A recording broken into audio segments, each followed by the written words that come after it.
আজকে সেখানে শ্রমিক নেতা ছাত্র নেতা শুরু করে আজকে সবাইকে গ্রেপ্তার করছে। বন্ধুগণ, আমরা কি তাই চেয়েছিলাম? একটা গণতান্ত্রিক রাষ্ট্র আমরা চেয়েছিলাম, যে রাষ্ট্রে শ্রমিকের অধিকারের কথা বলার শক্তি থাকবে, যে রাষ্ট্রে মানুষের পক্ষে কথা বলবে, সেই জায়গা থেকে আমরা সেই আকাঙ্ক্ষা চেয়েছিলাম। কিন্তু আজকে আমরা দেখেছি কি একের পর এক কালাকানুন ব্যবহার করে আজকে সেখানে ছাত্রদের গ্রেপ্তার করা হয়েছে। বন্ধুগণ, আমরা দেখেছি ওই শ্রমিকদের পক্ষে কথা বলতে গিয়ে, আন্দোলন করতে গিয়ে এই রাষ্ট্রের পেটুয়া বাহিনী দরজা ভেঙে নারায়ণগঞ্জের শ্রমিক নেতা সেলিম মাহমুদকে গ্রেপ্তার করেছে। বন্ধুগণ, কোনো অভিযোগ নাই, তার বিরুদ্ধে কোনো মামলা নাই। আজকে রাষ্ট্র ওই মুজিববাদের কবরের কথা বলে, কিন্তু মুজিববাদের যে কালা আইন, বিশেষ ক্ষমতা আইন ৭৭ সেটাকে ব্যবহার করে আজকে গণহারে গ্রেপ্তার করছে। বন্ধুগণ, সমাজতান্ত্রিক ছাত্রফ্রন্ট এই ঘটনার তীব্র নিন্দা জানায়। অবিলম্বে সমাজতান্ত্রিক ছাত্রফ্রন্ট কেন্দ্রীয় কমিটির সদস্য মিরাজউদ্দিন, চট্টগ্রাম জেলা শাখার ইনচার্জ কমরেড আল কাদের জয়, রিকশা শ্রমিক নেতা রুকন উদ্দিন এবং গার্মেন্টস শ্রমিক ফ্রন্টের কেন্দ্রীয় সাধারণ সম্পাদক সেলিম মাহমুদের নিঃশর্ত মুক্তি চায়। বন্ধুগণ, আজকে সেই দাবিতে আমাদের আজকে মিছিল সমাবেশ চলছে।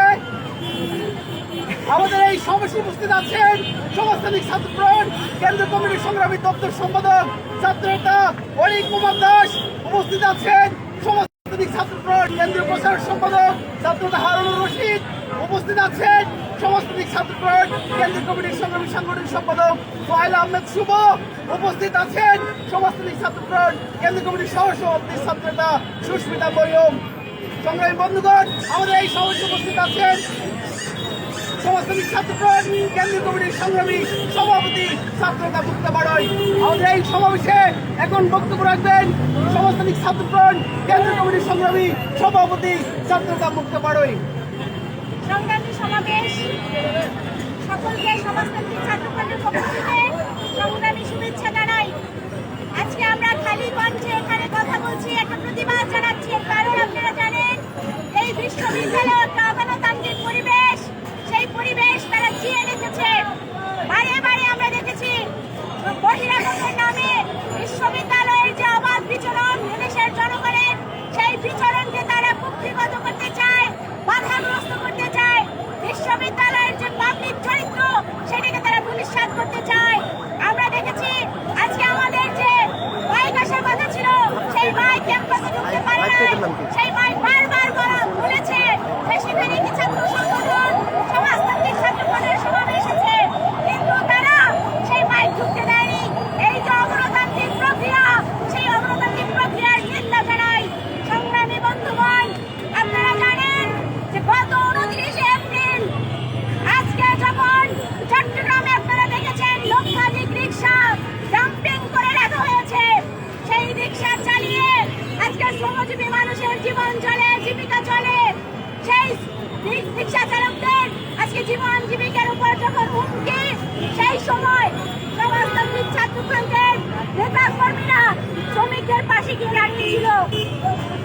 সংগ্রামী বন্ধুগণ, আমরা দেখেছি সেই শ্রমিকদের পাশে দাঁড়াতে গিয়ে সমাবেশে যখন দাঁড়িয়েছে, সেই সমাবেশে বিনা উস্কানিতে পুলিশ সেই মিরাজ সমাজতান্ত্রিক ছাত্রফ্রন্টের কেন্দ্রীয় কমিটির সদস্য মিরাজউদ্দিন সহ ওখানকার মাসুদের সমন্বয়ক এবং অন্যান্য নেতৃবৃন্দকে শ্রমিকদেরকে করে আজকে বিশেষ ক্ষমতা আইনে গ্রেপ্তার করা হয়েছে।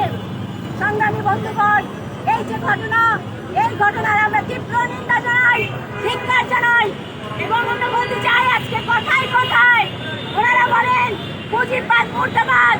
আর আমরা প্রশ্ন করতে চাই, মুজিববাদ মুর্দাবাদ হলে তার প্রণীত আইন সেটা কিভাবে চিন্তা হয়? আজকে সেই ৭৪ যে কালো আইন, সেই কালো আইনে আমাদের ছাত্র নেতাকে গ্রেপ্তার করা হয়েছে। সংগ্রামী বন্ধুগণ, অনতিবিলম্বে ওই ৭৪ সালে যে প্রণীত কালা কানুন, বিশেষ ক্ষমতা আইন, সেই আইনটি বাতিল করতে হবে। সংগ্রামী বন্ধুগণ, আমরা বলতে চাই সেই বিশেষ ক্ষমতা আইনে কি আছে? সেই বিশেষ ক্ষমতা আইনে আছে সরকার যদি আপনাকে সন্দেহ করে যে আপনি এই সরকারের বিরুদ্ধে কাজ করতে পারেন, কোন প্রমাণ ব্যতিরেকে সন্দেহের উপর ভিত্তি করে আপনাকে সে গ্রেপ্তার করতে পারে এবং এটি একটি অজামিন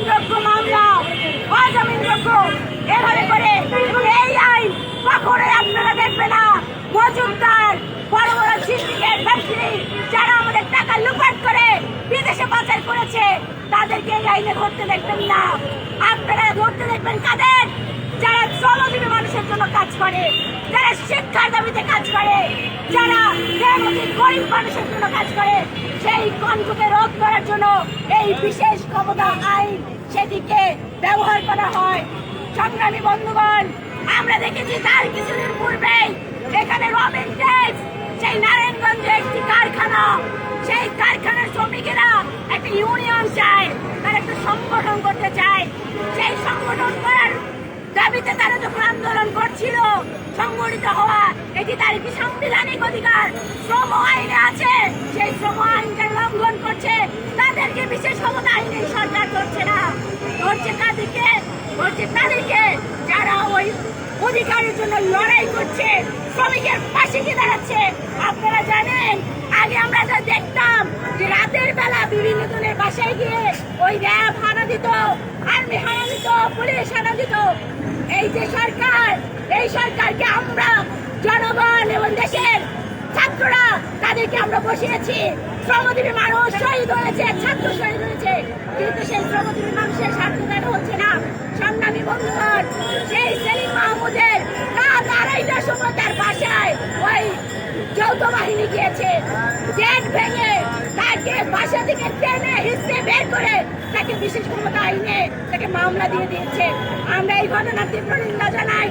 একই সাথে বলতে চাই, অনতিবিলম্বে ছাত্র নেতা মিরাজ উদ্দিন, শ্রমিক নেতা আল কাদিরি জয়, শ্রমিক নেতা রোকন উদ্দিন, শ্রমিক নেতা সেলিম মাহমুদ সহ গ্রেপ্তারকৃত সকলের এই মুক্তি দিতে হবে।